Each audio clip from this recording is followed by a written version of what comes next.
Well, hello there. I'm Detroit.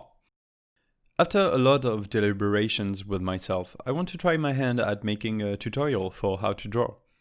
My objective here is to stay as general as possible, in the sense that all the points I want to make work for any sort of art with any medium. If you've watched me for any length of time, you've seen me draw on paper and digitally in an abstract manner, or cartoonish manner, or attempting realism. Let me be clear, I don't claim that my points are the way to draw. I don't have the qualifications nor the ego for that. It's stuff I generally follow and that I always keep as a rule in the back of my mind. I've drawn a bunch for a few years now, and at this point in my artistic life, this is the most refined process I've gathered for making a satisfying piece of art. So before we get started, let me roll the intro. This is the perfect time to subscribe, by the way. If you have any question or critique during the video, please ask them in the comments. I'll be glad to answer them. First point I want to make. What is your motivation for this drawing? What is the message you want to make? What inspired you to the point that you want to create a piece? I know it is hard to formulate clearly an answer to these questions, but if you've picked up a pencil and took out a piece of paper, it means you already have some sort of idea you want to lay out and draw, right? What is it? As clearly as possible, state it in your head, or on a post-it note, or anything. Make the idea clear now, and use it then as a reference to yourself if you ever stray from your original goal. Take as much time as you need to make the idea as good as possible according to your original plan. I know it sounds weird, but hear me out. Nobody draws just for the sake of drawing. There is something you want to represent, even if it's abstract, and this is what I call a message. You can also call it an inspiration in the case of a study or an experiment, for example. What is the thing you are trying to emulate? It can be as simple as, I want to draw a fish, or I want to create a scene like so and so. It can be a mood, a song, an experiment on textures or colors. Be it abstract or realistic, whatever. But define it now. It's going to be really helpful for the rest of your drawing process, especially for the third of my steps, which is the reference. But let's not jump ahead. We'll get to it soon. So depending on your message and its importance, or if you want to call it the level of definition you already have in your mind for your drawing, it's going to heavily influence my second point, which is medium. As I said, the medium you're using for your art is going to be influenced a lot by the image you have of your drawing. If I'm unsure, I tend to go for pencil because I can mess around. It's especially useful for me for backgrounds and landscapes, as my hand moves freely and I can control the pencil still a bit better than I control my digital stylus.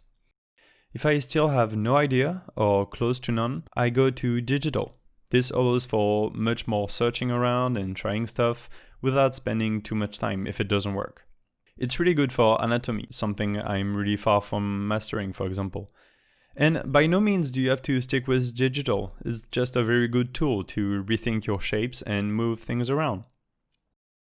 Digital also allows you to tweak the size of your piece, which is another thing I put in the medium section. This is the step where I decide if I want a postcard size, or a poster size, or a fresca, or something in between. For most artists, there is a preferred medium, the default thing you pick up when you think about drawing. And this is good too, but I highly encourage you to consider stepping out of your comfort zone sometimes. This is the reason I alternate between traditional and digital drawing every week for my videos. I know it is scary to try out something new, especially when you know your confidence in your art is going to be crushed to dust. And it's normal. You can't be as good with something new like watercolor if you've only ever drawn digitally. This disappointing feeling is stronger the better you are at one thing. So why should you try a new medium? Well, it's because anything you learn from it can be of help. Even if it's your only watercolor in your whole life, you will have learned a lot of things from one try that you could not have picked up from anything else. It can be the way to hold the tool, the pressure and control of your hand, the type of paper and how it feels. It's a new inspiration and a boost of creativity, simply and purely. Again, keep in mind that you don't have to try a new medium. Just let it sit in the back of your head. Like, ask yourself, when I think about my concept for this drawing, what do I imagine? Something that could be showcased in the Louvre? Something I want to put up on a wall? Something colorful and bubbly, or deep and dark? Then ask yourself what is the best way to achieve that. Vibrant oil paints, neon-looking digital brushes, the texture and grain of charcoal on a sepia paper? Ultimately, I think it will make you want to try something new, unless you already know you want to do it on your default medium. The most important thing is that even when you have chosen your medium, by asking that question to yourself, it allows you to think of a broader spectrum of references, which will be my next point, references. Every artist you'll ever find will tell you about the importance of reference, and you can't ever hear it enough. Having a reference or multiple is key. You can learn from more experienced or original artists this way. Honestly, at this point, it has become such a big part of my drawing process that I can't even understand why not everybody does it. I remember having some sort of pride in drawing without a reference, but that pride was always crushed by the results, which lacked something. And that thing it lacked was a strength. With an internet access, you can pull up anything on this planet. It can be shapes, ambience, textures, color palettes, styles, anything really. I usually compile a Photoshop document with all my references that I open on the side of my drawing, even if I'm drawing traditionally. If you don't have Photoshop, it's fine. Everything works as long as you can see all your references in one glance. You can print it, or before I used to paste pictures on a Word document. And just by looking at your reference page, I find it really reassuring and helping to reset yourself. Sometimes when you draw for 2 hours straight, your mentality slowly changes along your drawing. By looking at the reference you are taking inspiration from, it helps set your objective straight again. For example, in this drawing, it's easy to get lost in the short strokes needed for the shadows. By looking at the pictures of clouds I had found, I was instantly able to remember perfectly where I wanted my lights coming from, for example. And this is not the case here, but think about anatomy for a second. When drawing a character, you can't find proportions just by shifting things around randomly. Or, well, you can, but it would take you 100 more times than by simply looking it up as you draw. With a camera or phone, you can even take a picture of yourself with a perfect pose, the perfect reference for elaborate poses you could have trouble finding on the internet. References can also come from things like screen captures of movies or animations. It's perfectly fine to have side by side a scan from a manga, an album cover, a classical painting, and a sculpture. This loops back to my previous point, the medium, where I encourage you to search inspirations and possibilities in all sorts of diverse medium. As long as it helps define your message, or part of it, you will never regret having a reference at hand. References can also be used to define the style of your piece, which is my next point. I should have gotten to that point a while ago, but I spoke for too long here. This point might not work for you at all if you think you've already found your style. Unless you want to try something new, you can feel free to ignore this part and I'll see you for composition. Beginners might want to take a listen though. I've been drawing for a long time, trying all sorts of different styles. And while my own style is not defined yet, I found out that a style can express so many different things. For example, this ghost and clouds you're seeing, well, I've made the choice to use some sort of cross-hatching for shading, using only one kind of lines, equally spaced apart and in a single direction. For me, this expresses the scene in a cold way. There is three-dimensionality, but it's very minimalistic. It reads pretty well because it's simple. Even from far away, you instantly recognize what it is, but it doesn't look realistic at all, so there is this sense of strangeness and cold. This is the reason I chose this style. Had I drawn a painted-in line art, it would have read differently.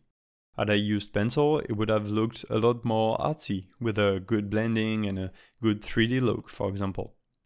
So by choosing the style carefully, your drawing has a different impact on the way it is seen and read. The best way to see this is to follow a lot of people on Instagram and ask yourself what their different styles express in you, which ones resonate and why. Using a certain art style also deeply impacts my next point, namely what I will call composition for a lack of a better name. Composition here is to be used lightly. I'm aware that this is not really composition in the usual artist term. Instead here I'm only grouping together shapes and contrasts. These two things are really important to have in mind when you're creating your artwork. Shapes are what makes the viewer's eyes interested or not. For me, they both go in pair with contrast, or at least they are on the same level of importance when I draw. Shapes can be easily created by contrasting two or more zones of your drawing. In this drawing you're seeing, the white parts easily read as where the sun hits. The hatched parts are in shadow, pretty simple, but by connecting the shadows together in interesting ways, they create bigger, more interesting shapes. The way I drew clouds is basically putting together large spheres of different sizes. But the way they are mashed together is intentional to make them interesting while not looking too deliberate. This way they look real in a sense as opposed to fake, too perfect clouds.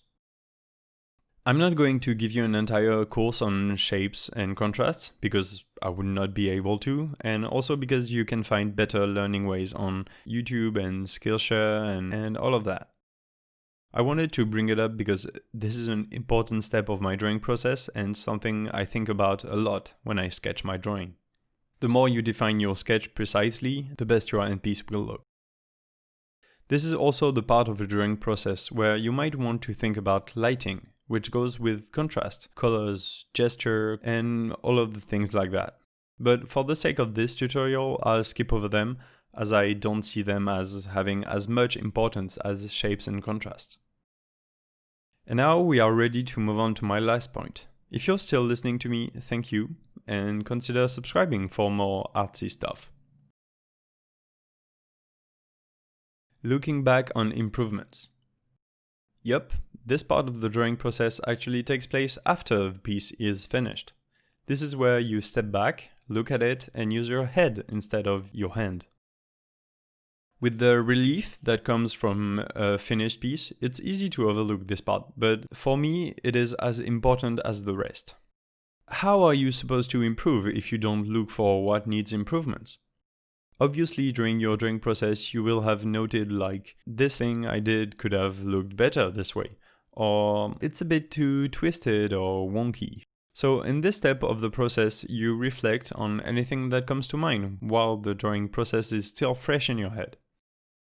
You should look also at the parts you feel are great, because if there's something I learned in my life, and I'm still learning as part of my PhD studies, it's that anything can be improved. Perfection is unattainable, so even for good parts of your drawings, you should try to figure out how to improve them. And only by fully thinking about it will you think about integrating it in future works. That's all I wanted to say for this part. Again, it's something that I do, and you don't have to follow my advice, but there it is. I'm not going to lie to you, I wrote this commentary for this video because I want to attract a little bit more subscribers, and that's the best way I know how to. So, did that work? Are you subscribed now? I used to spend a long time on YouTube getting lost between a bunch of drawing tutorials, and I still do.